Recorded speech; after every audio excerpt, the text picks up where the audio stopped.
In the last two modules, we have considered the problem of testing theta theta naught against theta greater than theta naught for uniform 0 theta population, and we have shown that there are several uniformly most powerful tests for this problem. We have also considered the problem of testing composite null like theta is less than or equal to theta naught against theta greater than theta naught, and there are several uniformly most powerful tests for this problem also. In this module, we want to find uniformly most powerful test for testing theta theta naught against theta less than theta naught. So, if we can show the test which is uniformly most powerful for testing theta theta naught against theta greater than theta naught is also uniformly most powerful for testing theta theta naught against theta less than theta naught, then that test is uniformly most powerful for testing theta theta naught against theta not equal to theta naught.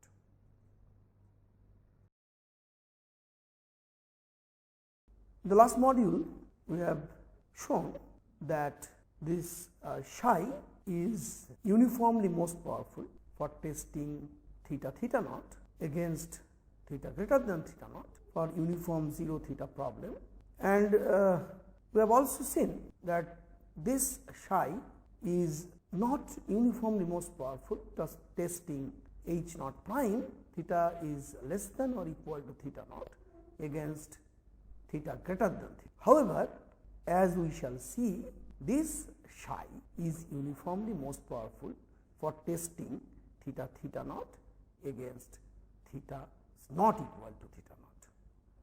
We have already considered the problem against theta greater than theta naught, now theta theta naught against theta less than theta naught, and if we can show that this psi, we have already shown that this is uniformly most powerful against theta greater than theta naught, this is uniformly most powerful against theta not equal to theta naught.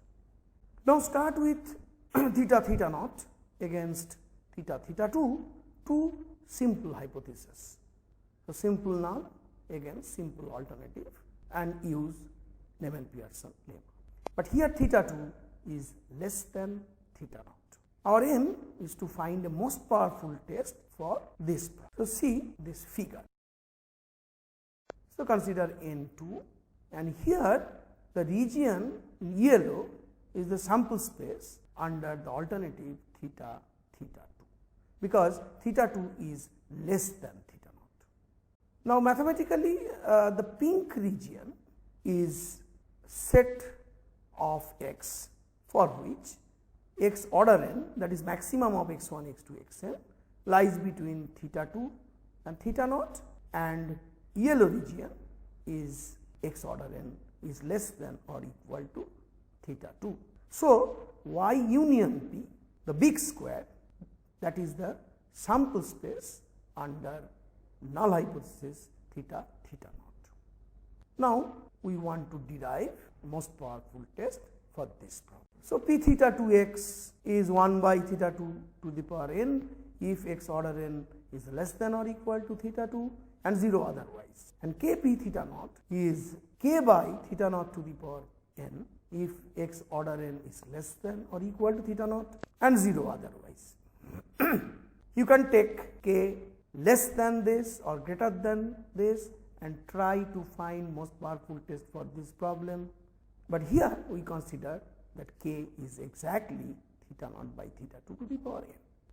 Now, p theta 2 greater than k p theta naught is equivalent to p theta 2 1 by theta 2 to the power n, and k p theta naught is 0. That is, p theta 2 is positive and k p theta naught is 0.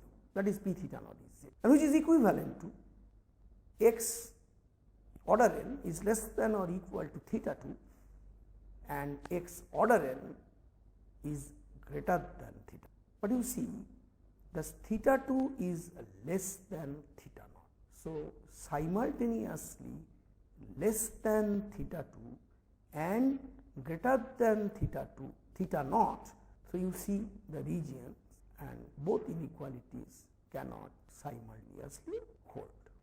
Next, p theta 2 is less than k p theta. P theta 2 0 and k p theta naught, k by theta naught to the power n. P theta 2 0 and k p theta naught, k by theta naught to the power n is equivalent to x order n lies between theta 1 to theta naught, and the region in violet depicts what the inequality is above say. By the Neyman-Pearson lemma, most powerful level alpha test for testing theta theta naught against theta theta 2 is of the form phi star, which is 0, because if x order n lies between theta 2 to theta naught, p theta 2 is less than k p theta naught. Therefore, phi star x must be 0 in that region, and otherwise p theta 2 and k p theta naught are same. So, that is the region where you can take phi star any value between 0 and 1. So, x order n greater than theta naught and simultaneously x order n is less than or equal to theta 2, and psi condition, that is expected value of theta naught under phi star, that must be alpha. So, we consider this phi star x like. So, phi star x is 0 if x order n lies between theta 2 and theta naught and any value the remaining region. So, take phi star as 0 if x order n lies between theta naught alpha to the power 1 by n to theta 2 and 1 otherwise. Here we have to assume that theta 2 is greater than theta naught alpha to the power 1 by n. Now, combining these first two cases, we can rewrite this as phi star 0 if x order n lies between theta naught alpha to the power 1 by n to theta naught, and 1 if x order n greater than theta naught or x order n is less than or equal to theta naught alpha to the power 1 by n. You see that theta 2 is not present here. So, we remove theta 2 by considering this region x order n lies between theta naught alpha to the power 1 by n to theta 2 and take phi star 0 there. Okay. So, phi star is 0 if x order n lies between theta naught alpha to the power 1 by n to theta naught and 1 otherwise. Now, we show that psi is indeed uniformly most powerful for testing H naught against H 2 theta less than theta naught. If in the last slide we see that if the theta is greater than theta naught alpha to the power 1 by n, then phi star, which is most powerful for testing theta theta naught against theta theta 2, is free from theta 2. Therefore, this phi star is uniformly most powerful for testing theta theta naught against theta less than theta naught, but this theta 2 is definitely greater than theta naught alpha to the power 1 by n. So, we cannot say that this is uniformly most powerful test against theta less than theta naught. So, here we can say that this test psi is uniformly most powerful at level alpha for testing H naught against theta lies between theta naught alpha to the power 1 by n and theta naught, because this condition is essential that theta 2, so any theta 2 lies between this, we have psi as uniformly most powerful test. Now, for theta 2 by theta naught to the power n is less than alpha, then we have already shown that power of psi is 1 for every theta less than theta naught alpha to the power 1 by n.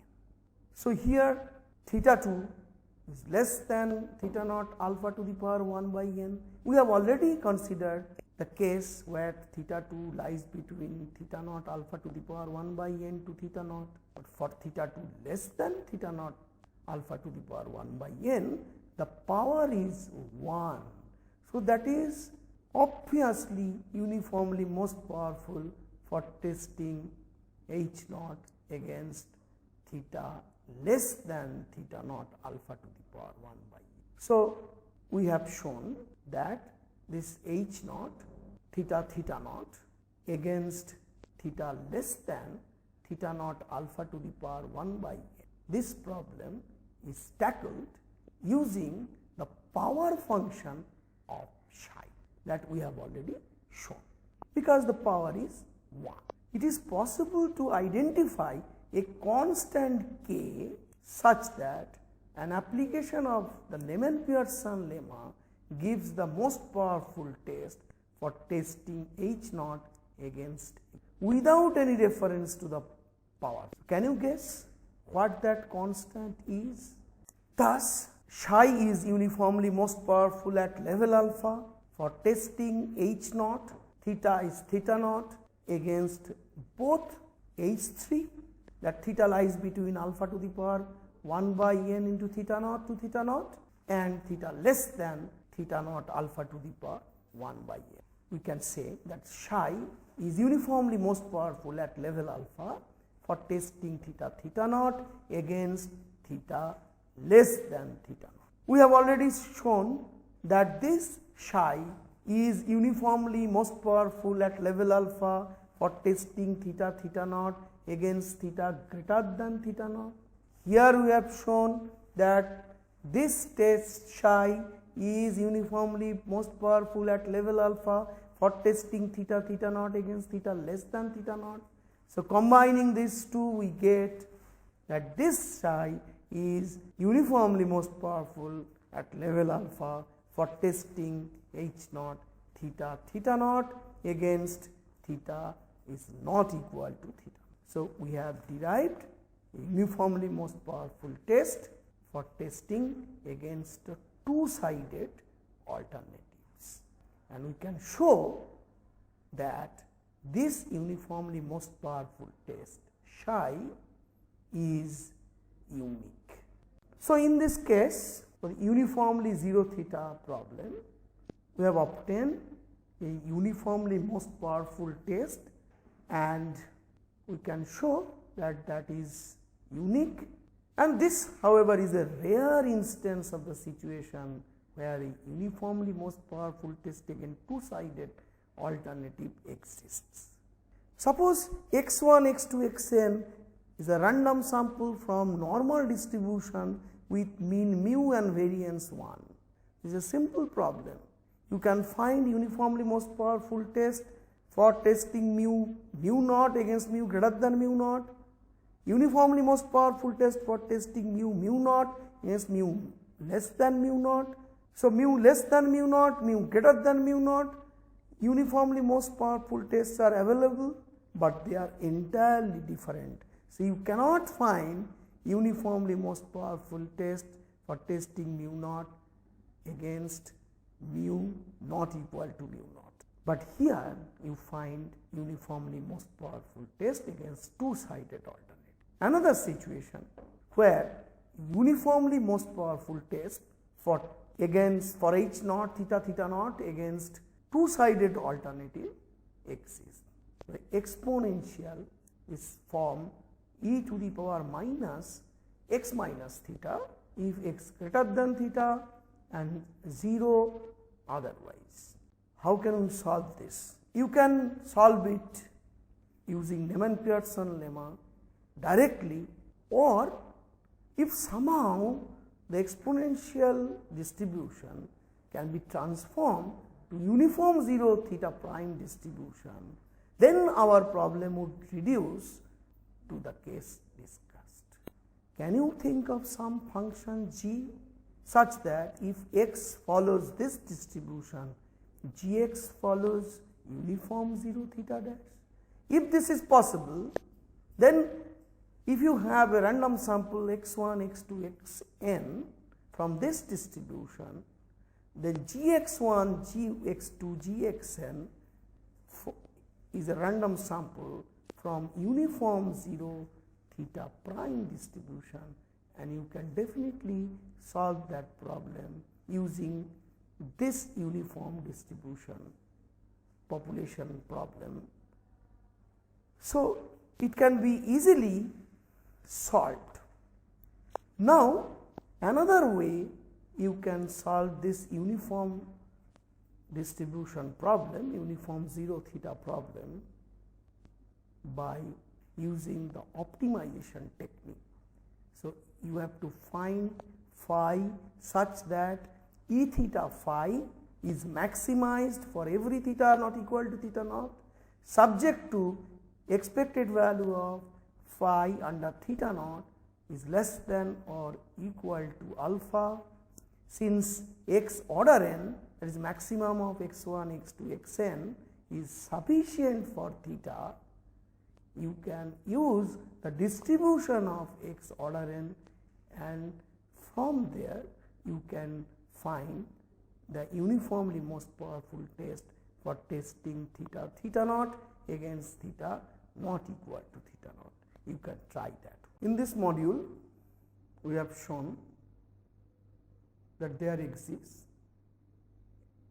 a uniformly most powerful test at level alpha for testing h naught, theta is theta naught, against theta is not equal to theta naught,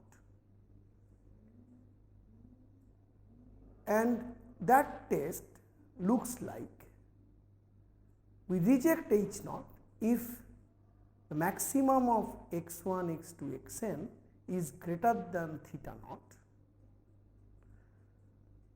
or maximum of x1, x2, xn is less than or equal to theta naught alpha to the power 1 by n, and accept otherwise. So, this is the test which is unique, uniformly most powerful test for testing theta theta naught against theta is not equal to theta naught.